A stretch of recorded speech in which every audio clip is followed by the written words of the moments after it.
On va saluer M. Éric Duhaime, chef du Parti conservateur. Merci bien d'être avec nous aujourd'hui pour parler, entre autres, de l'agriculture et de l'agroalimentaire. M. Duhaime, bien, vous êtes accompagné de Jean aussi. Oui. Bien, je vous remercie beaucoup, M. Caron, pour votre invitation. Merci tout le monde d'être présent pour parler d'agriculture. C'est un sujet qui est important, c'est bien celui-là. Aujourd'hui, je suis accompagné de 3 candidats. D'abord, il y a Mario Lyonnais, qui est le maire de Sainte-Françoise, le préfet de la MRC de Bécancour et aussi notre candidat dans la circonscription de Bécancour-Nicolet, qui est un producteur laitier lui-même. Ensuite de ça, j'ai Frédéric Poulain qui nous accompagne, qui est notre candidat dans la Côte-du-Sud, ex-maire de l'Île-aux-Grues, qui est aussi un producteur laitier du côté de l'Île-aux-Grues, et le candidat dans la circonscription ici où on se trouve, la circonscription de Taillon.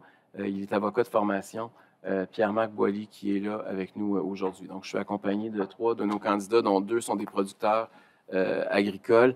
Je trouvais que c'était important aussi dans notre équipe d'avoir cette diversité-là parce que c'est un sujet qui n'est pas...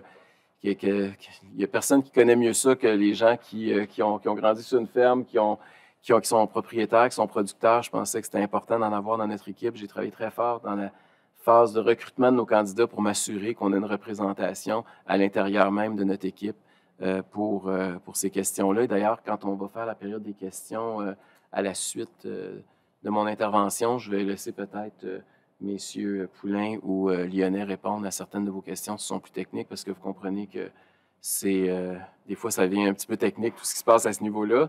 Je veux aussi vous dire que je suis heureux d'être ici aujourd'hui parce que je pense, j'ai vérifié, mais je n'ai pas trouvé. Je pense que c'est la première fois qu'il y a un chef du Parti conservateur du Québec qui est invité à une tribune de l'UPA. J'ai vérifié, est-ce que ça s'est déjà passé avant 1935?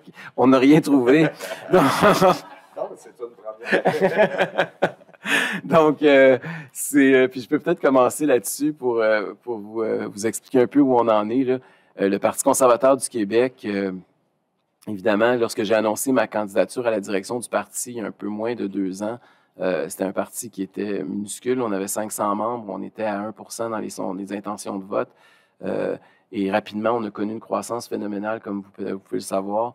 On est passé de 500 membres à 60 000 membres. On est le parti politique aujourd'hui au Québec qui compte le plus grand nombre de membres actifs et en règle. On est aussi le parti politique en 2022 au Québec qui compte le plus grand nombre de donateurs au directeur général des élections du Québec. On est aussi le parti qui a connu la plus fulgurante croissance dans les intentions de vote, là, quelque part entre 15 et 20 ou même 22% par rapport à 1%. Donc, on peut dire que c'est un parti qui est en grande croissance. Évidemment, en vue des élections du 3 octobre, il reste encore 25 jours, donc tout peut changer. C'est des montagnes russes, la politique. Mais c'est juste pour vous dire qu'on est très heureux du travail qu'on a accompli ces derniers mois. Et les endroits où, justement, le Parti conservateur est particulièrement populaire, mais c'est beaucoup dans certaines régions où il y a beaucoup de producteurs. Je sais qu'ils sont très actifs à l'intérieur du parti. Et on a même eu une équipe qui a travaillé ces derniers mois, ces dernières semaines, à construire notre plateforme où ce qu'on va présenter au niveau de nos politiques agricoles. On va faire ça dimanche prochain à l'Île-aux-Grues, justement dans la circonscription de Frédéric Poulain, qui lui-même, comme je disais, il est producteur laitier avec ses 200 vaches, Frédéric? C'est ça. On va aller voir ça. Donc, on est ici aujourd'hui aussi pour vous écouter, pour vous entendre. On n'est pas ici juste pour discourir, on est aussi ici pour être sensibilisé à vos préoccupations. J'ai eu la chance de rencontrer M. Caron et M. Ross il y a 2-3 mois, ici même à l'UPA. Donc, c'est notre 2e rencontre qu'on a ensemble et j'espère qu'on en aura plusieurs à l'avenir. J'ai fait aussi le tour, évidemment, de plusieurs... On est passé chez plusieurs producteurs. Hein. Je fais des tournées des régions depuis 1 an et demi. J'en ai visité plusieurs dans à peu près toutes les régions du Québec. Je me fais un devoir quand je vais dans les régions d'aller sur une ferme ou d'aller rencontrer des producteurs dans différents événements. Puis je ne vous cacherai pas que, là, essentiellement, ce dont il me parle, c'est essentiellement 2 choses. Il me parle de pénurie de main-d'œuvre puis il me parle de l'inflation. Je pense qu'on peut s'entendre que c'est à peu près les 2 enjeux là, sur lesquels ils sont très préoccupés. À part, je comprends qu'il y a des enjeux là, qui sont très, très chers à l'UPA, mais de façon générale, quand on est sur le plancher des vaches, c'est le cas de le dire, les 2 enjeux dont on me parle, c'est ceux-là. Puis je voulais un peu vous présenter ce que le parti propose de façon générale là, par rapport à ces 2 enjeux-là. D'abord, pour ce qui est de l'inflation, vous devez savoir que, mais encore hier, on a vu un autre exemple avec la hausse du taux d'intérêt de 0,75 %. C'est énorme. Ce que j'ai compris, c'est que, c'est quoi, ça devrait 200 millions que ça représente pour l'industrie au Québec, une hausse de 0,75? 250 millions. Fait que c'est à peu près 200 millions. Juste hier, là, c'était 200 millions de moins pour votre industrie. Et puis, c'est pas la première, puis c'est pas malheureusement la dernière hausse du taux d'intérêt. Fait que ça vous donne une idée du problème que c'est en train de générer. Puis c'est normal, vous avez tellement un gros actif, c'est pas... vous êtes pris avec ça, donc le gouvernement a un devoir de vous aider. Et nous, de façon générale, puis évidemment, vous n'êtes pas les seuls, là. Il y a plein de monde aussi qui ont des maisons, puis ont des hypothèques, puis eux autres aussi, quand il arrive le temps de renouveler leur hypothèque, le taux d'intérêt a un effet majeur sur le budget des familles québécoises. Et le Parti conservateur, on vous propose la plus importante baisse d'impôts. Puis la raison est simple, c'est qu'on veut que le gouvernement se serre la ceinture, puis on veut que ce soit les contribuables, les familles qui aient un peu de répit. Au niveau de la baisse d'impôts, on veut, par exemple, que présentement, le premier 15 000 que vous gagnez, il est non imposable. On veut monter ce seuil-là à 20 000 On veut ensuite augmenter de 2 points de pourcentage le taux d'imposition jusqu'à hauteur de 92 000 Donc, pour une famille qui gagne 90 000 c'est une baisse d'impôt d'à peu près 2 000 à 3 000 par année récurrent. Donc, 3 000 par année récurrent pendant le mandat. On trouve que c'est assez intéressant. C'est une bonne partie là, des dépenses de plus qu'on va proposer dans notre cadre financier qui va être présenté au cours des prochains jours. La deuxième chose, puis ça, j'ai été particulièrement sensibilisé par les agriculteurs. On a annoncé il y a déjà quelques mois qu'on veut suspendre les taxes sur l'essence. Et là, j'ai compris que puis, là, les agriculteurs, il y en a qui sont venus me voir, parce que c'est évidemment avec le tracteur et tout ça, vous avez, ça représente souvent une grosse part de vos dépenses aussi. Là. Et, mais souvent, vous êtes remboursé sur la TVQ, ce que j'ai compris, dans bien des cas. Mais il y a 5 taxes sur l'essence. Fait qu'on peut en choisir une autre. C'est ça le fun quand il y a beaucoup de taxes. Mais si, par exemple, puis peut-être c'est pour ça j'ai été sensibilisé par votre réalité, parce qu'il y a une taxe sur le carburant aussi qui est 19 sous le litre. Ça, c'est le gouvernement du Québec, en plus de la TVQ, en plus de la taxe d'assises, en plus de la taxe sur le transport en commun, en plus de la taxe, je me souviens plus c'est quoi l'autre taxe, c'est 956. Et donc, la TPS, évidemment. Donc, si au lieu de suspendre, c'est à peu près les mêmes montants dont on parle, là. Si au lieu de suspendre la TVQ, on suspendait la taxe sur le carburant, mais ça serait le même montant, mais les agriculteurs pourraient aussi en profiter. Fait que c'est le genre de choses, c'est niaiseux, là, mais c'est le genre de choses qu'on apprend quand on est sur le terrain puis qu'on teste nos politiques. Et c'est un exemple où les agriculteurs ont été de bons conseils pour l'élaboration de nos politiques. L'autre élément dont j'entends beaucoup parler quand je me promène, c'est la pénurie de main-d'œuvre, puis c'est vrai dans toutes les régions du Québec. Le Parti conservateur du Québec propose différentes solutions par rapport à ça. D'abord, au niveau fiscal, on revient encore à l'imposition. On veut que les travailleurs âgés, les travailleurs retraités, puissent avoir des crédits d'impôt supplémentaires pour ne pas se faire cannibaliser leur chèque de retraite, de pension quand ils choisissent de revenir. Des fois, ça peut être juste une journée ou 2 par semaine, mais on parle pas, on veut pas. Premièrement, on ne veut pas obliger personne, puis deuxièmement, ça n'a pas besoin d'être à temps plein pour personne, mais les gens, on veut juste leur envoyer un bon signal pour celles et ceux qui veulent continuer à travailler une journée ou 2 par semaine. On veut réduire considérablement, on veut leur donner un crédit d'impôt pour pouvoir les encourager à rester sur le marché de l'emploi, à avoir une rétention ou un retour de ces travailleurs-là. La deuxième chose qu'on propose aussi, c'est parce que le gouvernement avait promis de réduire la taille de l'État de 5 000 employés quand il a été élu en 2018. Malheureusement, il est allé à sens contraire. Il a augmenté la taille de l'État. C'est autant d'employés qui sont plus disponibles pour travailler dans le secteur privé, notamment auprès de vos entreprises. Donc, on veut réduire la taille de l'État, puis on veut revenir. Donc, on aimerait respecter ce que la CAQ promettait, en fait, il y a 4 ans. Réduire la taille de l'État de 5 000. Non seulement ils n'ont pas réduit de 5 000, eux autres, ils ont réembauché plusieurs milliers de travailleurs. La troisième, c'est, je l'ai annoncé aujourd'hui, j'étais un peu plus tôt aujourd'hui à la Chambre de commerce du Montréal métropolitain pour faire une annonce sur le plan économique. Et une des 2 mesures principales que j'ai annoncées, c'est un vaste chantier sur la simplification de la réglementation. Puis je sais que ça s'applique à toutes les entreprises, mais en particulier aux vôtres. Donc, on veut que les entreprises québécoises qui croulent sur la paperasse, que souvent vous êtes étouffés par cette réglementation-là, puis je sais que ça nuit à vos entreprises, ça représente un coût ou du temps pour vous. Donc, un gouvernement du Parti conservateur du Québec lancerait un vaste chantier de révision de la réglementation. On va analyser le rapport coût-bénéfice de la réglementation puis éliminer tout ce qui nuit sans apporter nécessairement les bénéfices tangibles. On s'inspire des exemples de ce qui s'est produit notamment en Alberta et en Colombie-Britannique pour réduire toute cette paperasse-là. Il y a vraiment une lourdeur administrative au Québec et il y a des gains à aller faire. Il y a même une étude là, que j'ai citée tout à l'heure, qui était une étude de la Banque mondiale, qui dit qu'on peut aller chercher jusqu'à 2 avec ce genre de c'est niaiseux, là, mais juste avec la paperasse, là, si on vous en enlève ses épaules. Et ça s'applique particulièrement aux agriculteurs. Fait que ça, c'était le côté de la pénurie de main-d'œuvre. Je sais que vous avez aussi des enjeux. Là, on vient de parler avec votre président, puis j'en avais parlé aussi cet été. On avait parlé du projet de loi 41. Je sais que ça concerne plusieurs personnes ici. Je sais que ça a été un gros problème pour ça. À ce jour, je ne comprends pas encore exactement. J'ai posé des questions. Je pense que l'UPA ne comprend pas plus que moi le processus qui a mené à cette législation-là. Heureusement, le projet de loi est mort au feuilleton, mais on se posait beaucoup de questions sur comment est-ce que ça a pu arriver, parce que on cherchait qui était derrière ça, comment ça se fait que ça s'est rendu aussi loin comme intention législative, alors que ça semble faire pas mal l'unanimité chez vous pour pas qu'on ait ce genre de projet de loi d'adopter. Donc, c'est certain qu'on va, dimanche, ça va être à l'intérieur de la plateforme qu'on va annoncer, on va bouger à ce niveau-là. On va clairement exprimer que pour nous, il n'est pas question de ramener ce projet de loi-là qui avait été décrié par à peu près tout le monde. Les autres affaires, j'ai compris qu'il y avait la loi sur les producteurs, les productions agricoles, je pense que ça, c'était plus quelque chose de très technique. Là. Je ne pense pas qu'il y a personne qui va s'opposer à ça. Je ne pense pas que ça, votre demande, je ne vois pas au nom de quoi quelqu'un pourrait s'objecter à ça. Puis pour ce qui est des autres choses, bien, comme je vous dis, on va les annoncer dimanche prochain. Fait que je vous invite à... Je continue. Je vous invite un peu à rester à l'écoute. On ne va pas tout déballer notre sac aujourd'hui, mais j'aimerais beaucoup ça vous entendre. Puis pas juste, vous pouvez me poser des questions, ça me fait plaisir d'y répondre. Puis comme je vous ai dit, là, j'ai des candidats qui sont avec moi qui vont pouvoir aussi apporter des éléments de réponse. Mais j'aimerais aussi entendre vos réalités puis vos demandes aussi, parce qu'il n'est pas trop tard dans notre cas.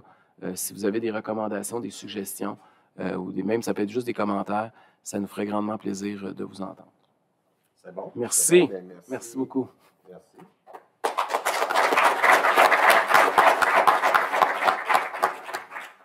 Peut-être, M. Duhem, avant de prendre les questions, Oui. vous avez parlé des taxes au niveau du carburant, tout Oui. ça. Et ici au Québec, on a un système de taxation et de crédit carbone qui est en place. Oui. Mais malheureusement, vu qu'on a ça, ce système-là, bien, ici, on paye des frais. Les producteurs agricoles, à chaque fois qu'on achète du diesel et du propane, c'est un peu le lien que les producteurs ont voulu sûrement faire, on paye des frais. Ici au Québec, c'est à peu près 50 millions de dollars par année que nous, les producteurs agricoles et forestiers, envoient dans le fonds d'électrification, le fameux fonds vert qu'on parle. À chaque année, on envoie ça. On est la seule province au Canada qui ont un système comme ça, parce que dans les autres provinces, vu qu'il n'y a pas de système de crédit carbone qui sont installés, c'est le fédéral qui gère ça, puis le fédéral, lui, exempte les agriculteurs du côté forestier. Donc, c'est pour ça. C'est un élément qu'on se dit, bien, nous, on paye cet argent-là, mais le retour est minime. Parce qu'on s'entend que l'électrification des transports, il n'y a personne qui est contre. On est pour la vertu, mais des tracteurs à l'électricité, il n'y en a pas gros. Fait que c'est un peu ça qui est la problématique pour vous autres. Là, même si vous voulez, vous ne pouvez pas. Fait que c'est un peu injuste, effectivement, comme tarification. Là. On va y aller avec des questions. Il y a Daniel Labelle. Bonjour. Bonjour, messieurs les candidats. Daniel Labelle, je suis producteur agricole dans la municipalité de Parisville. Merci de Bécancour. Merci le territoire que M. Lyonnais connaît particulièrement. Mon intervention est en lien avec le territoire agricole. Vous savez que pour pouvoir exercer notre métier, la protection de la zone agricole est extrêmement importante. Il faut savoir qu'à chaque 10 ans, on perd l'équivalent en territoire de l'île de Montréal sur la zone agricole. On parle du développement, de l'agrandissement des périmètres urbains ou tout autre service qui vient s'implanter sur le territoire agricole. Un exemple un peu particulier, celui de l'implantation de l'usine BAF à Bécancour, au parc portuaire, qui, malgré le fait que le parc portuaire dispose de surface quand même très grande, on parle d'une superficie de 5000 hectares, avec un taux d'occupation d'à peu près 35 %, le gouvernement a quand même mis de l'avant un décret pour retirer de la zone agricole 22 hectares supplémentaires. Ma question, est-ce que votre parti s'engage à faire preuve d'exemplarité et de ne pas avoir recours au décret pour des projets d'implantation de services en zone agricole. Parce que Mario connaît évidemment mieux le dossier. Moi, d'ailleurs, je suis allé voir, justement, il est allé montrer la superficie du territoire. C'est vraiment immense, ce dont vous parlez. Mario connaît le dossier, certainement. Juste un petit bonjour à tous. Là-dessus, depuis le début, je dis à M. Duhem, parce que après, je n'ai pas embarqué, je vais faire un petit historique. D'ici longtemps. Un petit historique sur moi. J'avais quelques chapeaux avant de devenir candidat conservateur. Je disais deux choses. La ligne de parti, si on n'est pas d'accord, je vais faire un bout sur mon bord. Moi, je vais travailler avec mon monde chez nous. Puis, revenir chez nous avec mes vaches. C'était une question de dire, et tout à fait. Pour répondre à ta question, Daniel, ce que je dis tout le temps, on va travailler avec les gens du bas. On va prendre en bas puis on va monter des choses en haut. Et non descendre des choses d'en haut, prendre des choses d'en haut puis les descendre en bas. Un peu partout, j'ai répété cette phrase-là, et c'est dans nos lignes, il y a bien des places. On travaille avec la base. On va partir des choses d'en bas puis on va les monter en haut. C'est de même qu'on avance dans la vie, sinon on n'avancera jamais. Tu me connais un petit peu comme préfet et aussi comme maire. On était souvent proches et je tiens à rester le gars qui va être proche des gens chez nous. Et on va faire un bout de chemin. Je ne peux pas te garantir rien, mais je peux te dire que je vais être avec vous autres puis je vais être à la base. J'en ai pas de doute. J'en ai pas de doute que Daniel qu'on se connaît depuis un bon bout. C'est ça. On regarde la même région. Mais oui. Village voisin. Le village d'à côté. Julie Bissonnette, je suis la présidente de la Fédération de la relève agricole du Québec. Je suis productrice laitière à l'avenir près de Drummondville. Donc, la relève agricole a de plus en plus de difficultés à s'établir en agriculture. La croissance de l'âge moyen des producteurs agricoles se poursuit. La valeur des terres a plus que triplé depuis 10 ans. Il devient beaucoup complexe de rentabiliser une telle acquisition pour un jeune de la relève, ce qui compromet le modèle d'agriculture québécois et familial. Vous avez parlé aussi tantôt du taux d'intérêt, fait que c'est une chose de plus à y ajouter. Est-ce que votre parti s'engage à mettre en place un prêt long terme avec un taux d'intérêt fixe et bas sur une durée de 40 ans, performant, c'est sûr, permettant d'assurer le développement dynamique de l'agriculture du Québec? Merci beaucoup, Mme Bissonnette, de votre question. Vous savez qu'avant, moi, dans une autre vie, il y a plusieurs années, j'étais conseiller politique de Mario Dumont, qui était lui-même un producteur agricole, puis on parlait de ça. Puis ça fait 20 quelques années. Puis, la situation aujourd'hui, elle s'est juste détériorée là, parce que, comme vous venez de souligner, le prix des terres a explosé. Fait que à l'époque, on pensait que c'était un problème. Aujourd'hui, c'est multiplié par notre numéro de téléphone. Et c'est pas... oui, ça, c'est une partie de la solution, mais ça va prendre beaucoup plus que ça là, parce que c'est un gros problème qui est... il ne peut pas y avoir une seule solution, puis il va falloir que tout le monde mette l'épaule à la roue. Mais peut-être que je peux, Mario, as-tu des trucs à dire? Parce que je sais qu'on va en parler de la relève agricole, mais pour nous autres, ça prend c'est un défi qui est multitâche, là, qui va prendre...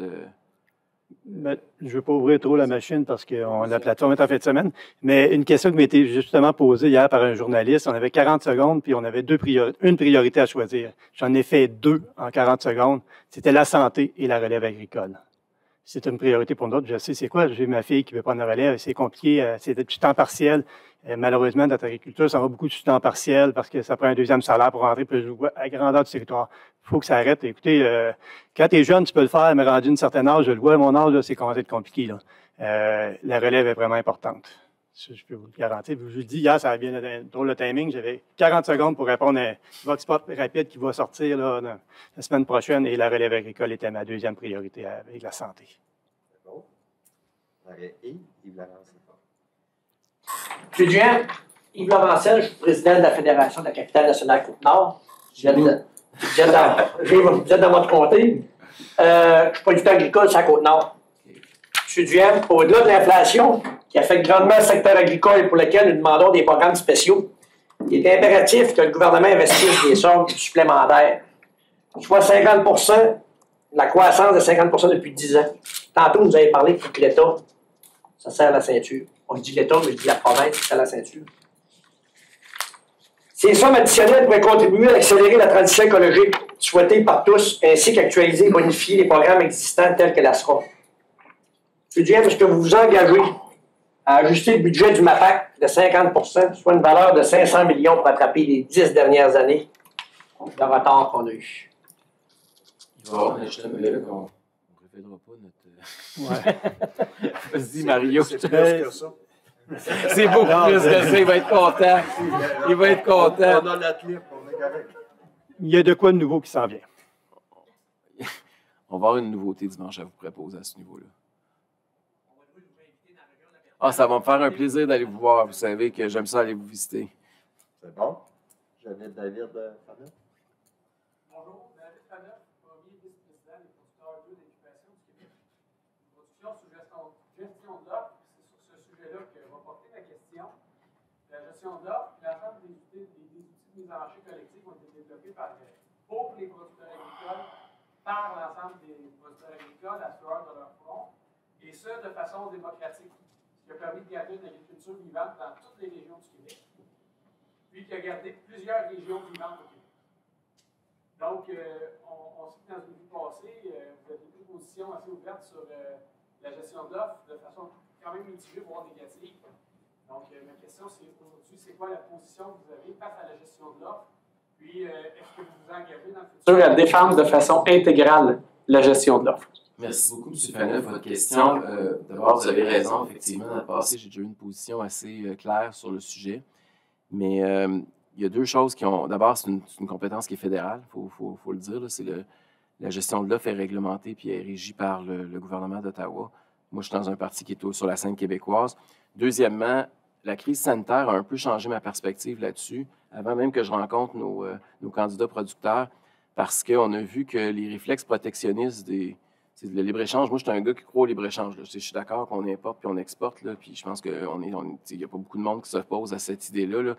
Mais on a vu pendant la crise sanitaire que ça ne prenait pas grand-chose pour que les réflexes protectionnistes reviennent très rapidement. On l'a vu avec l'équipement médical, on l'a vu même avec les vaccins. Heureusement, la chaîne alimentaire n'a pas été affectée, mais ça n'aurait pas été impossible aussi qu'on le voit en matière alimentaire. S'il y a quelque chose d'essentiel, c'est bien ça. Là. Et donc, c'est important de s'assurer d'une autosuffisance. Puis en matière énergétique aussi, on le voit présentement avec ce qui se passe en Europe avec leur approvisionnement en gaz naturel de Russie, là, c'est un gros problème. Donc, je pense que des fois, la crise, il y a toujours du bon à ce qui est négatif, là, mais je pense que ça nous a fait prendre conscience de l'importance de l'autosuffisance à plusieurs égards, notamment au niveau alimentaire.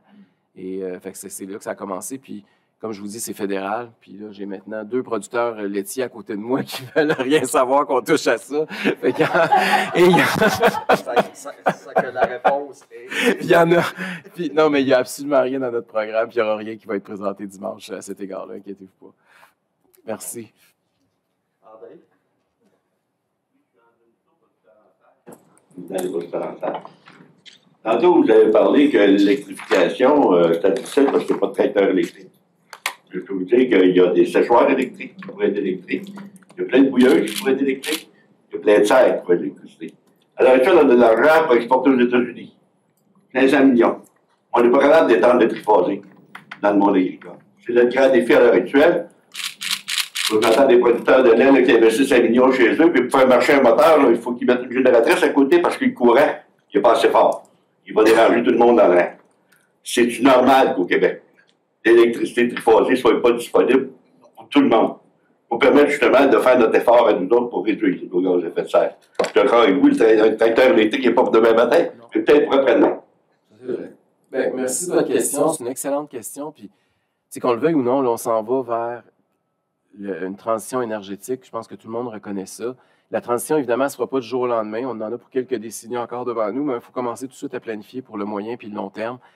Et c'est pour ça, puis là, ça semble paradoxal quand je dis ça, puis les gens ne comprennent pas à prime abord, mais il faut prendre le temps d'y réfléchir. C'est pour ça que le Parti conservateur du Québec, tantôt on parlait d'autosuffisance, on veut aussi être autosuffisant en matière énergétique. Et nous, on propose l'exploitation de nos gaz puis de notre pétrole. Puis je sais que là, il y a toutes sortes d'enjeux avec les agriculteurs. Il va falloir que tout se fasse avec de l'acceptabilité sociale puis avec des redevances qui soient tout à fait correctes. Mais l'électrification des transports, si on veut la financer, ça prend des revenus. Et au Québec, on a des normes environnementales qui sont supérieures à celles de nos voisins à cet égard-là. Présentement, on est 100%, on importe 100% de cette énergie-là de l'extérieur. Et on regarde des pays comme la Norvège, qui a pris justement l'argent qu'elle a utilisé des hydrocarbures pour financer son électrification des transports. Puis aujourd'hui, c'est le pays qui est le plus avancé en matière d'électrification des transports. ils l'ont financé avec les hydrocarbures. Ça semble paradoxal, mais quand on y pense comme il faut, c'est tout à fait logique. Et je pense qu'au Québec, on pourrait faire la même chose. Il faudrait commencer à penser à comment, parce que c'est beau de dire on est pour l'électrification des transports, mais il y a un coût qui est associé à ça et qui va payer. C'est toujours le même problème. D'où vient l'argent? Et nous, on pense que ça pourrait venir donc, de nos hydrocarbures qui sont ici. C'est bon.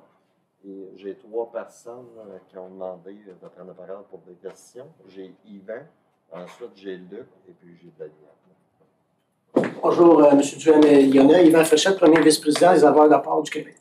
Je voulais savoir de votre part, depuis les 3 dernières années, on a été plusieurs producteurs là, dans la viande et dans le lait, des victimes collatérales suite à des grèves dans des entreprises de transformation.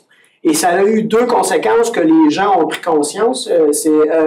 Quand nos produits sont prêts à aller à l'usine pour être transformés, soit qu'on a une problématique de bien-être animal dans nos fermes parce que nos animaux auraient dû être partis et ils sont encore là et ils continuent de grossir, ou on a du lait, les vaches donnent encore du lait, mais là, ça a donné l'autre prise de conscience, gaspillage alimentaire parce qu'il fallait vider le bowl tank. Je n'ai pas besoin d'explication à mon collègue. Ce que je voulais savoir de votre part,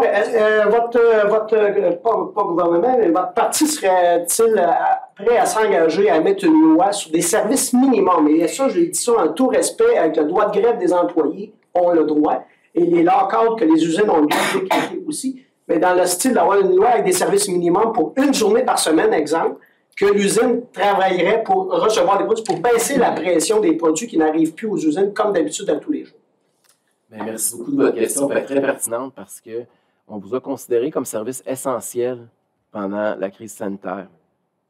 Donc, si vous êtes service essentiel quand il y a une crise sanitaire, pourquoi vous ne l'êtes pas quand il y a un conflit de travail?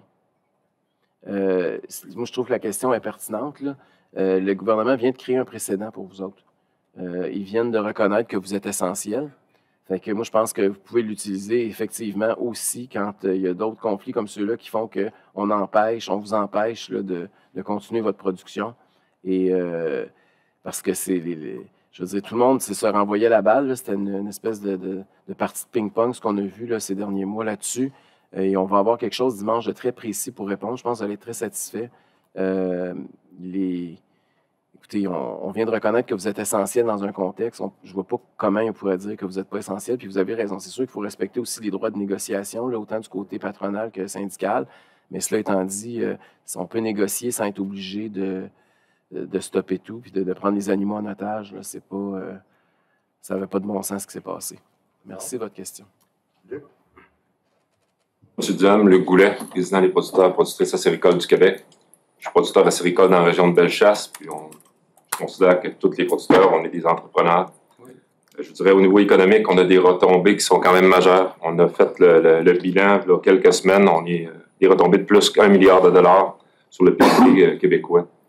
Dans la dernière année, on a eu un aménagement d'un plan directeur au niveau du développement de la sériculture sur nos terres publiques.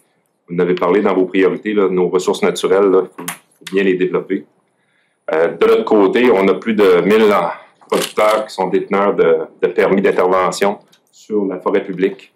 Puis, dans les dernières années, ces producteurs-là doivent se battre avec le ministère en région, soit se battre avec le ministère Forêt-Fonds de Parc pour être capable de consolider les entreprises, développer les entreprises, faire de la place à la relève puis au développement de cette acériculture-là. Nous, dans les dernières années, on a bien vu qu'avec le développement de la filière acéricole qui se fait depuis des années, on va avoir besoin d'un nombre substantiel d'hectares. Ce nombre substantiel-là, le ministère nous promet 24 000 hectares. Pour nous, ça nous semble insuffisant. Il y en a plus que la moitié qui est dans le Bas-Saint-Laurent, Gaspésie. Je pense que le travail a été bien fait dans cette région-là. Mais on a beaucoup d'autres régions au Québec qu'on a de petits nombres d'hectares qui sont alloués aux producteurs, puis on a des beaux potentiels d'érable. Au Québec, là, juste pour bien comprendre, là, pour un 100 hectares de forêt en érablière, on a des retombées économiques qui sont de l'ordre de 16 fois plus d'emplois que je compare avec l'industrie forestière. Quand ils rentrent dans un boisé de feuillus d'érable, quand on fait une coupe là-dedans, on va chercher 16 fois plus. C'est pour une période d'exploitation de 25 ans. Et on le sait, les érables, là, quand on commence à les exploiter, moi, chez nous, on a des érables qui ont plus que 100 ans d'exploitation. C'est une ressource qui se perdure dans le temps. On a 9 fois plus de croissance économique sur le PIB. Puis on a 26 fois plus d'impôts et de taxes qui sont prélevés sur ce même 100 hectares. Moi, je vous dirais qu'on a, une mission de protéger notre ressource naturelle, de protéger les potentiels, parce qu'une fois qu'on les a coupés par l'industrie forestière, ces mêmes blocs d'érable-là, ils seront plus productifs pendant 40-50 ans. Ce qu'on vous demande, c'est d'être capable de protéger un 200 000 hectares sur la forêt publique. On ne demande pas de mettre une cloche de verre puis pas exploiter la ressource. Mais on veut l'exploiter en faisant de l'aménagement pour protéger les ressources qu'on a, pour être capable de l'exploiter pour produire le sirop d'érable. C'est vrai que c'est un des moteurs économiques qu'on a, puis on se rend compte présentement qu'on développe sur des terres privées, mais les terres publiques, il y a un potentiel qui est énorme au Québec. C'est une fierté qu'on a au Québec, là. Je vous dirais qu'il y a juste le nord-est américain qu'on produit le sirop d'érable, puis au Québec, on est le joueur majeur là-dessus, là, quand on se compare aux autres provinces puis aux autres, aux États-Unis aussi. Fait qu'on veut garder notre place de leader là-dedans, puis on veut se développer comme industrie, mais ça nous prend un engagement de la part des partis pour être capable de protéger la ressource, parce qu'une fois qu'elle est coupée, on ne pourra pas rien faire. Puis présentement, il y a de la pression, que ce soit dans la Côte-Sud, que ce soit partout au Québec. Et on fait des prescriptions sylvicoles, on enlève les érables en bordure d'érablière, on met de la pression. On va arrêter ça là, parce que j'ai encore 2 autres. C'est bon. Le temps nous reste. On vous demande un engagement clair. Si on a compris, puis... C'est pas une question. On vous demande un engagement, puis on vous demande aussi que ce soit une priorité dans les prochaines années de protéger ces superficies-là. Je vais laisser Mario répondre, puis peut-être que Frédéric pourrait venir répondre. Viens, Frédéric. Je vous avertis, il nous reste 5 minutes. Ah bon, OK, c'est bon. C'est pour ça que... Les érablières sur terre publique, c'est notre garde-manger pour le futur. Je connais aussi cette cause-là. Mon frère a une érablière sur le terre public. Je sais c'est quoi, je vais vous parler. C'est une priorité de garder nos érablières sur le terre public. Puis j'irais même plus loin. J'aimerais que lorsqu'il y aura des coupes de fait dessus, qui soient faites par pas les propriétaires, mais les locataires, que eux autres même les acériculteurs fassent les travaux, eux autres même dessus, s'il y a des travaux à faire dans leur érablière. Comme ça, on règle beaucoup de problèmes. Puis c'est fait à leur goût, c'est fait. Je dis tout le temps, on part d'en bas, puis on monte en haut, ben c'est un bon exemple à faire. Puis oui, il faut protéger notre garde-manger. Je vais vous inviter parce que j'ai encore deux autres questions. Peut-être M. Poulin, si vous voulez rapidement. Non, voilà, c'est bon. très complet comme réponse. Je vais Donc, prendre je ferai pas les exprès. 2 questions très courtes. Je vais y aller avec Gaëtan puis Daniel, des questions précises, s'il vous plaît. Bonjour. Gaëtan Boudreau, président des producteurs de bois du Québec. Nous, c'est le budget de mise en valeur. Là, on veut parler là-dessus. Là. Puis les évolutions cultivent notre forêt, on aménage notre forêt, on fait le suivi là-dessus. Puis, on vous demande de m'accorder le programme d'aide de mise en valeur à 41,1 millions au lieu de 28,8 millions. Aussi, de le reconduire sur une période de 5 ans au lieu de 3 ans. Et de prévoir un mécanisme d'indexation dans le futur pour que le programme puisse s'indexer à toutes les années. On sait qu'il n'a pas été indexé depuis 2010, que le programme n'a pas été coupé. En 2021, il a remonté un peu de 0,3 millions. C'est tout ce qu'il y a eu depuis 12 ans. On demande à votre partie. Merci Gaëtan. Vas-y Daniel, puis on va vous laisser répondre. Ça va être rapide. Merci M. Duhem, Daniel Gobeil, président des producteurs de lait du Québec. Puis je pense que vous aviez bien répondu là, à M. Faneuf concernant la gestion de l'offre. Je voulais quand même vous sensibiliser. Oui, c'est un modèle canadien qui fait une enquête de coût de production pour fournir un revenu aux fermes efficaces. Dans le contexte des provinces, là, le gouvernement quand même du Québec a un rôle là, législatif là, pour encadrer le cadre réglementaire au niveau de la régie des marchés agricoles sur les plans conjoints. C'est sûr que j'aimerais que votre gouvernement s'engage aussi à respecter ces cadres-là. On a un bel exemple là, de produire du lait sur l'île aux grues. Là. On a des régions partout au Québec, on est déjà dans la Côte-Nord, moi du Saguenay-Lac-Saint-Jean. Il y a des coûts de production différents. On fournit un revenu équitable aux fermes. Fait que je voudrais quand même un engagement du Québec là, par rapport à ce cadre-là, qui est important. Là. Oui, c'est fédéral, mais ça prend quand même un engagement. Les 2 chaudières, on prête 25% des producteurs de lait au Québec. Fait que c'est sûr que les producteurs voudraient avoir une réponse claire. C'est clair que pour nous autres, l'agriculture et la production laitière, c'est quand même les productions qui soutiennent les villes et les villages. C'est la stabilité économique de nos régions. Puis je pense qu'effectivement, il faut s'occuper que ce qu'on fait dans nos régions soit conséquent pour maintenir ce genre d'activité-là, puis la vitalité économique des agriculteurs. On a plusieurs enjeux à adresser dans les prochaines années, mais je pense qu'il faut toujours le faire en étant conscient qu'il faut maintenir la production comme elle est là. Puis moi, comme producteur laitier, je ne vais pas retrouver mon compte chez les conservateurs, moi non plus, je ne serai pas là. Moi, je suis d'un démarrage d'entreprise d'une vingtaine d'années, donc je connais l'importance de la stabilité puis de ce qui se passe sur nos fermes au Québec. Bon. Merci. Puis côté le bois, je pense que vous avez pris acte un peu des demandes de Gaétan. Ça, je comprends par rapport à ça. Un dernier mot. J'ai changé de place, mais il me reste juste Il me reste juste à vous dire merci à M. Caron, merci à l'UPA, merci de votre accueil, tout le monde d'être là. On continue notre campagne, il nous reste 25 jours encore. On va essayer de faire le maximum auprès de l'ensemble des producteurs. On est très présent dans le monde agricole, heureusement. Je suis très fier d'être à la tête d'un parti qui a à cœur l'intérêt des régions et qui, puis vous n'êtes pas sans savoir que c'est nos régions les plus fertiles, pas juste au niveau agricole, mais aussi au niveau politique pour les conservateurs. Donc, on va sûrement se recroiser. J'espère qu'on aura la chance de rediscuter. Puis, inquiétez-vous pas, je ne ferai pas comme certains politiciens. Le lendemain des élections, on va continuer à se parler, j'espère, et on va continuer à progresser ensemble pour l'avenir de notre garde-manger québécois. Merci beaucoup, tout le monde. Merci. En terminant, je vous reste à vous remercier, M. Duhaime, puis l'équipe d'avoir pris le temps de jaser, d'échanger avec nous, entre autres, sur des différents enjeux. Je vais revenir sur quelques éléments. Puis vous savez, le monde agricole, là, le monde agricole, c'est des hommes et des femmes qui ont décidé de mettre ça en place. D'ailleurs, l'UPA, ça va faire bientôt 100 ans que les producteurs ont décidé de mettre ça en place. En même temps, des producteurs agricoles ont décidé de mettre en place des systèmes de mise en marché collective, que ce soit avec la gestion de l'offre, que ce soit sur d'autres productions. Et on a tout le temps eu une harmonie ensemble ici à la famille. On a eu des discussions, puis on trouve chacun notre compte par rapport à ça. Mais le projet qu'on a sur la mise en marché collective, la gestion de l'offre, puis toute la mise en marché au total, je vous dirais, l'important, c'est de maintenir des entreprises partout au Québec.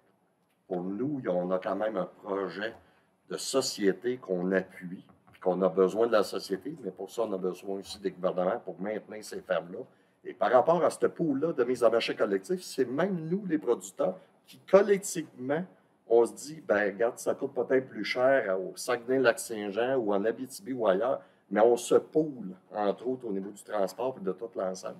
C'est que vous voyez déjà, nous, il y a un côté collectif qui est très fort de ça. On ne demande pas mieux d'être soutenu pour qu'on vive de notre passion, pour qu'on vive aussi en tant que producteur professionnel de l'agriculture. Mais je vous dirais que d'entrée de jeu, il faut s'assurer vraiment qu'on puisse appuyer le monde agricole. Nous, les producteurs, on est mobilisés, puis ça va nous prendre un accompagnement et un soutien des gouvernements. On va être là. Merci. Merci beaucoup. Merci beaucoup. Merci tout le monde.